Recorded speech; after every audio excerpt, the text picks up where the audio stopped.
സംസ്ഥാനത്ത് വ്യാപക മഴയ്ക്ക് സാധ്യതയെന്ന് കേന്ദ്ര കാലാവസ്ഥാ വകുപ്പ്. ഇന്ന് 5 ജില്ലകളിൽ യെല്ലോ അലർട്ട്. പത്തനംതിട്ട, എറണാകുളം, ഇടുക്കി, പാലക്കാട്, വയനാട് ജില്ലകളിലാണ് യെല്ലോ അലർട്ട്. വാർത്തയുടെ വിവരങ്ങളുമായി മാനസ ചേരുന്നുണ്ട്. മാനസ, വലിയ ആശ്വാസം പകരുന്ന വാർത്തയാണ് വരുന്നത്. എന്തൊക്കെയാണ് വിവരങ്ങൾ?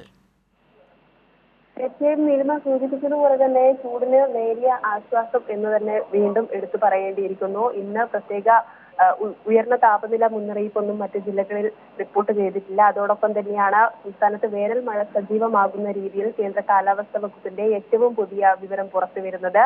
ഇന്ന് 5 ജില്ലകളിലാണ് യെല്ലോ അലർട്ട് പ്രഖ്യാപിച്ചിട്ടുള്ളത്. പത്തനംതിട്ട, എറണാകുളം, ഇടുക്കി, പാലക്കാട്, വയനാട് ജില്ലകളിലാണ് യെല്ലോ അലർട്ട് ഉള്ളത്. നാളെയും മറ്റന്നാളും അതോടൊപ്പം തന്നെ ബുധനാഴ്ച വരെയും യെല്ലോ അലർട്ട് പ്രഖ്യാപിക്കപ്പെട്ടിട്ടുണ്ട്. നാളെയും മറ്റന്നാളും 3 ജില്ലകളിലായാണ് യെല്ലോ അലർട്ട് ഉള്ളത്. നാളെ പത്തനംതിട്ട, ഇടുക്കി, വയനാട് ജില്ലകളിലും മറ്റന്നാൾ തിരുവനന്തപുരം, പത്തനംതിട്ട, ഇടുക്കി ജില്ലകളിലുമാണ് യെല്ലോ അലർട്ട് ഉള്ളത്. ബുധനാഴ്ച വരെ, നേരത്തെ പറഞ്ഞതുപോലെ തന്നെ ബുധനാഴ്ച വരെയാണ് നിലവിൽ വിവിധ ജില്ലകളിലായി യെല്ലോ അലർട്ട് തുടരുക. തെക്കൻ കേരളത്തിൽ മഴ സജീവമാകുമെന്നും കാലാവസ്ഥാ വകുപ്പ് അറിയിച്ചു. പിന്നീട് വരും ദിവസങ്ങളിൽ മലബാർ മേഖലകളിലും മഴ ലഭിക്കുമെന്നാണ് സൂചന.